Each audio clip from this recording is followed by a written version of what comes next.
Welcome back. Today we're going to read chapter 13 titled The Shrink in Hot Flash Divas.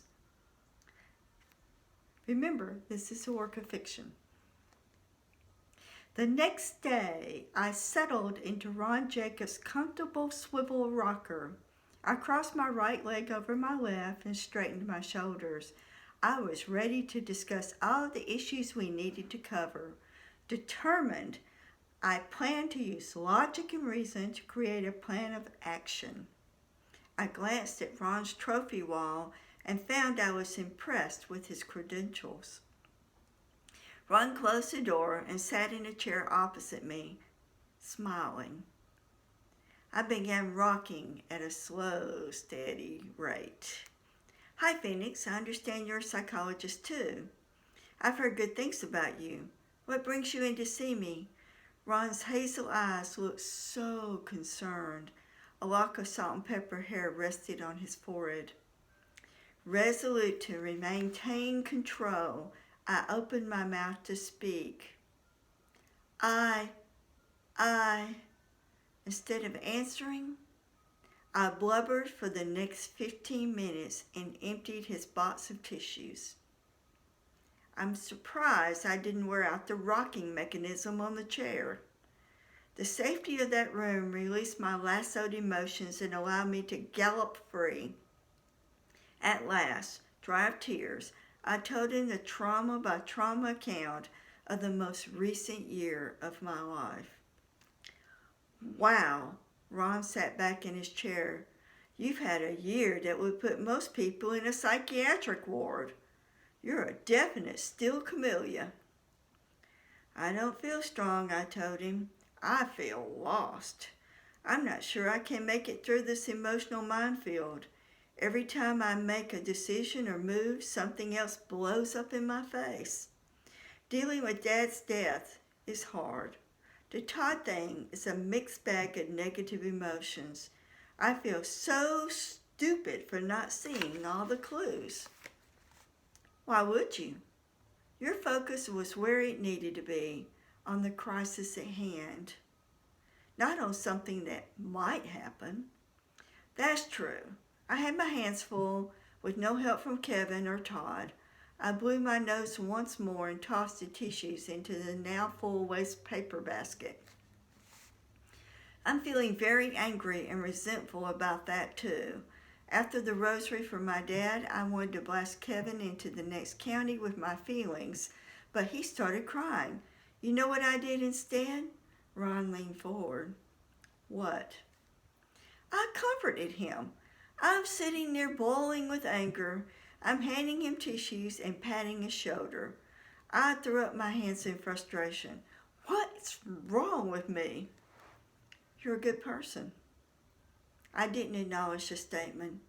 I didn't know what I had done if it hadn't been for the divas. Ron cocked his head to the right. The divas? Gina, Letitia, and Kat. When we all started hanging out in college, Letitia named us the divas. He rested his forearms on his knees and clasped his hands. So you've known Gina since college? I shook my head. Longer. Gina and I had been best friends since the first grade. We attended parochial school together. Ron nodded his understanding. Our time is almost up. He reached for his notes and summed up our session, doing a brief recount of what I had told him. I'm glad you stopped counseling grief clients, he remarked. I'd suggest you do the same with divorce cases. You can't be objective about them right now. Until the two of you can see someone together, if he will, my best advice is don't pick fights or give Todd any reason to aggress on you. Treat him the way you'd like him to treat you. Journal your frustrations onto paper. Don't act them out. If you feel you need to leave, do you have anywhere to go? I nodded and handed him a check. He waved it away. Consider this as a professional courtesy. Thank you, I said, rising from the chair. Reschedule with my receptionist in a week. As you know, these situations can get dicey fast. I ducked into the ladies' room on my way out and confronted my visage in the mirror. I was puffy-eyed and my face appeared blotched, like I had a skin condition. Embarrassed by my appearance, I hung my head and skulked from Ron's building. Scene change. Later that night, I came out of the bedroom to broach the topic of marital counseling. I found Todd in the kitchen. "I'm seeing someone about our marriage," I told him. I reached for my favorite mug that had "Survive Until You Bloom" printed across the front and poured some coffee. "Have you picked anyone that we can see together? Do you need any suggestions?" Todd was leaning against the counter several feet away, holding his cup of black coffee. He shook his head. "Nope, and I don't plan to either." He straightened and headed toward the living room. A moment later, I heard the television blare a car dealership commercial. I wanted to stomp in there, turn off the blasted TV, sit on Todd's chest, and demand that he talk to me.